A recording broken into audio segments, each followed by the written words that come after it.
Today we're going to show you how to do goniometric measurements of passive range of motion. What is in your book shows you just active range of motion, but doing passive range of motion measurements is a little bit more tricky. We're going to use Trombley 7th edition right now at this recording. Okay, so we're going to show you some different methods that might be different from your book because we prefer the way that we do it rather than the way that Trombley does it. Okay, we're going to start with shoulder flexion. Remember, you want to get your beginning measurement. So the axis of the goniometer is going to go over the acromion process here and get your beginning measurement. In this case, it happens to be 0. Then we're going to move her into shoulder flexion. Make sure that you support the extremity and the dependent parts. You're measuring the shoulder, so if you want to, you can put the forearm down on the head or what have you. Now, so we're going to get our goniometer ready. You might have to use your hip or your leg to get it. Remember, this is one that when you move it, kind of the axis changes and you have to adjust the goniometer.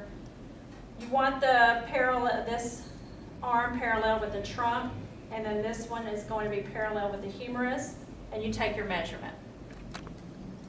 And then you're going to return to the starting position. Okay, the next one we're going to do is shoulder extension.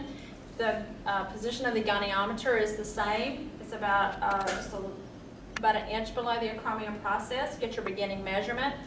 Then you're going to take them into shoulder extension, and then adjust your goniometer and take a measurement. Okay, and then return them to the beginning motion. All right. The next one is shoulder abduction.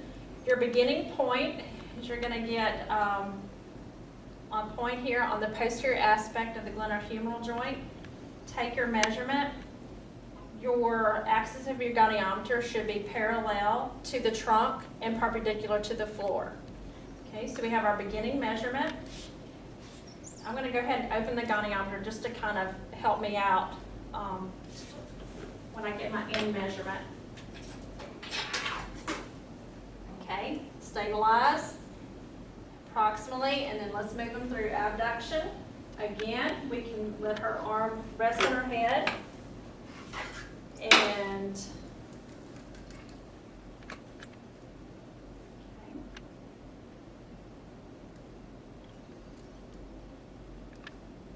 okay, so this arm of the goniometer should be parallel to the humerus, and this one should be parallel to the trunk and perpendicular to the floor.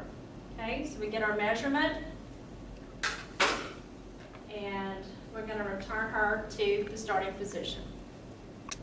All right, the next motion we're going to show you is shoulder horizontal, AB and AD. The way that Trombley illustrates it in the book is a method that we're not going to use in this course. We're actually going to show you the one that we would prefer that you use. The one that they show in the book, I think, would be biased by the patient's build. They have a lot of muscle mass. If they have any kind of like a fatty lipoma here or anything like that, would disrupt your ability to use the method they have in the book. So what we're going to do is we're going to start in the position of shoulder abduction to 90 degrees. The axis of the goniometer should go over the glenohumeral joint and should be run parallel with the humerus. So we're going to take our beginning measurement like that, and then we're going to move them through. I'm going to go ahead and open the goniometer a little bit, but I'm going to move them through. Okay, so I don't have to really support her hand, but I do want to support her shoulder here. This should run parallel, this arm should run parallel with the floor. We're going to move this one so that it's parallel with the humerus and take our measurement. Okay. Horizontal abduction. We're going to start in this same position at 90 degrees, get our measurement here. Okay, and then we're going to move them in abduction, go back to that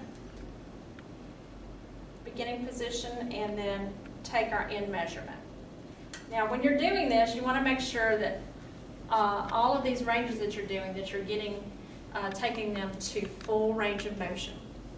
All right, our next one is shoulder internal rotation, and we're going to have them at 90 degrees of shoulder abduction with the elbow flexed to 90 degrees. The axis of the goniometer goes over the olecranon process. We're going to open it up, and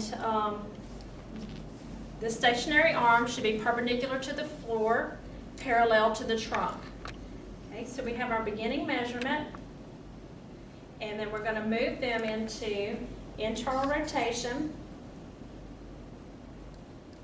and take our end measurement. Again, you might have to reposition. This one's kind of awkward because you're having to do so much stabilization. And then we're going to, again, make sure that this stationary arm is perpendicular with the floor, and we're going to align this one with the ulna. Okay, take our end measurement there. And you're also stabilizing using your body. Yes.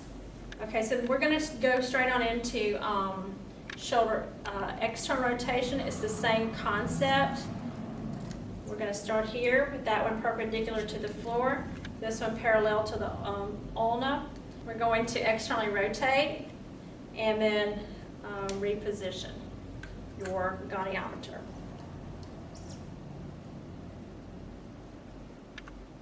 Okay, and take your measurement. All right, we're going to show you how to measure elbow flexion extension. Your extension measurement should actually come from your beginning measurement. So the axis of your goniometer should go over your joint here. This should be parallel with the humerus, and this one should run parallel with your radius and ulna. So get your beginning measurement. You can actually just sort of keep this in place, move them through into flexion, reposition your goniometer if you need to, and then take your end measurement. All right, forearm supination is measured with the smaller goniometer, and unlike the shoulder motions and the elbow motion, the forearm measurement doesn't have a joint per se that you're going to put your axis on. So you're going to place it on the forearm when you're measuring supination. You're going to place it on the forearm, and you're going to displace it a little bit to the ulnar side. You're going to get your beginning measurement by placing your goniometer flat against the forearm, and right now we have a 0 degree measurement, not to say that your patient will have 0 degrees. So then we're going to move them into supination, and keeping this stationary arm perpendicular to the floor, we're going to get our end measurement. Same thing for forearm pronation. We're going to measure on this side. We're going to displace this a little bit towards the ulnar side here, keeping this arm parallel or perpendicular to the floor. Get our beginning measurement and place them into pronation for our end measurement. Again, this stationary arm should be perpendicular to the floor. I'm going to move my hand so you can see. Should be perpendicular to the floor, and this one should lay across the forearm. Okay. I forgot to mention that we're going to start both of those measurements with the forearm in neutral position. Okay, for your starting measurement, we're going to place the axis of the goniometer right here on the wrist joint. We're going to have the stationary arm running down the radius. We're going to have our movable arm along the metacarpal bone of the second digit. So we're going to get our beginning measurement, then we're going to move them into wrist flexion and adjust so that that's still aligned. You notice that I'm holding, or was holding, I'm holding the stationary arm with my hand here so it doesn't really move. You just want to make sure though at your end measurement that your axis is still where it needs to be and everything is still lining up. Okay, so we're going to get our end measurement here. Okay, we're going to return to neutral, realign, and we're going to go for to measure wrist extension. So we can move them into wrist extension and take that end measurement again. Okay, and then move them back to neutral. Okay, we're going to measure wrist, radial, and ulnar deviation. The axis of the goniometer goes over where the wrist and the third metacarpal meets. We're going to have this running down the center of our forearm and stabilize that there. So to measure ulnar, we're going to have our beginning measurement, and then we're going to move them into ulnar deviation. And again, realign that to the third metacarpal and take our end measurement. Okay, so we have that. We're going to take them back to neutral and realign everything. And then if we want to measure radial, we're going to go this direction and make sure everything's lined up and take our end measurement. We're going to measure CMC flexion. We're going to start with the forearm in neutral position. We're going to use this goniometer to do it. The axis of the goniometer should go over the CMC joint, and we're going to get our beginning measurement. Once we do that, we're going to take them into CMC flexion. I'm going to kind of move her hand a little bit, but I want to take her into CMC flexion and hold this into place while I do it and take my end measurement. Then I'm going to come back into neutral position when I'm finished. You can move your goniometer out of the way, like if you get your end measurement, you can move it out of the way before you move the thumb back into neutral position. All right, to measure CMC extension, we're going to measure from the palmar surface. We're going to put the goniometer, the axis of the goniometer, over the CMC joint. The stationary arm should run kind of over the radius there. So we're going to have this arm of the goniometer aligned with the first metacarpal. Okay, so let's get our beginning measurement, and then we're going to move it into extension. Make sure everything stays aligned. Take a look, okay, and get our end measurement. Okay, and then move them back. Okay, we're going to measure CMC abduction or palmar abduction. This is another one that Trombley shows in your book, a way that we're going to show you a different method that we feel is better. The measurement that we're going to show you, or the way that we're going to show you, actually, well, you will begin with a 0 measurement rather than the way Trombley's method. You're probably going to start off with maybe a 20 or 30 degree starting point, which is hard to figure out when you how much range of motion they actually have. So the way that we're going to start is the axis of the goniometer goes over the CMC joint, and the stationary arm will run parallel with the radius.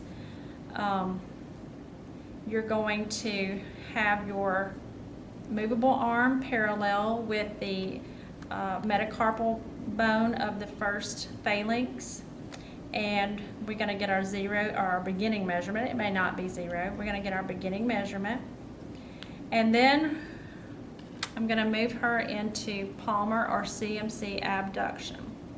And I'm moving the goniometer out of the way because it's just hard to hold the forearm and stabilize the hand and move the thumb. So I'm going to move her into abduction. I'm going to stabilize now. I'm going to adjust and realign and get our end measurement. Okay, so she has 45 degrees of palmar or CMC abduction. Okay, to measure thumb MCP flexion extension, we're going to place the axis of this goniometer over the MCP joint here. We're going to get our beginning measurement. Okay, so, and then stabilize and move them into flexion, which she doesn't have very much at all, and take our end measurement. Okay, and then we will come back to neutral. Okay, so to measure thumb IP flexion extension, we're going to use this goniometer.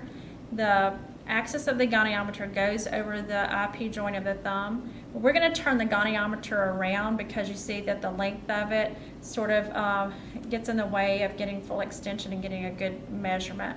So we're going to turn it this way over that joint. So we have our beginning measurement, and then we're going to do flexion and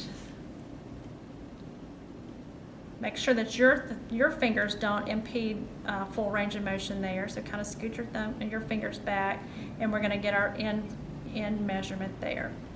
Okay, then return them to neutral.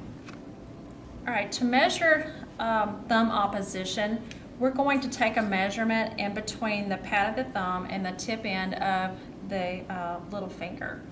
Now, if they're able to perform full range there, you don't have to measure it.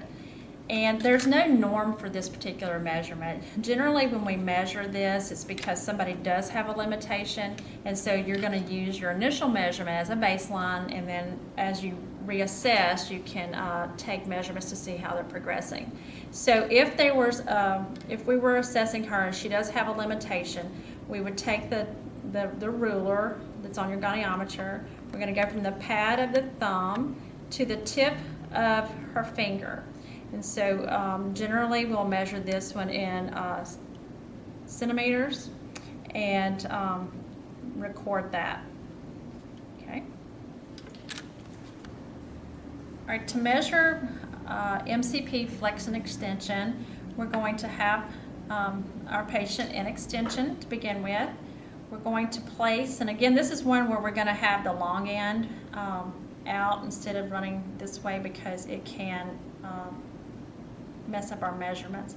So we're going to place our axis over the MCP joint, get our beginning measurement, then we're going to flex it and hold it and take our end measurement. Now make sure that you get your finger out of the way when you start to measure. Okay. Now we're going to move on down the hand to do the PIP, and we're going to get our beginning measurement and then flex that joint, hold it, get our end measurement. Same thing goes for the DIP. We're going to put our goniometer over, or the axis over the DIP joint, get our beginning measurement, flex that joint, and take our, this one's a little tricky, take our end measurement. Okay. Now, the same goes for all these other digits, but if you're going to measure this one, you need to move this one out of the way so you can get a good measurement, and you can stabilize this finger as you measure that one, move it out of the way, and go on, and so on. Okay. Some hand therapists use just a composite measurement of range of motion instead of doing individual joints.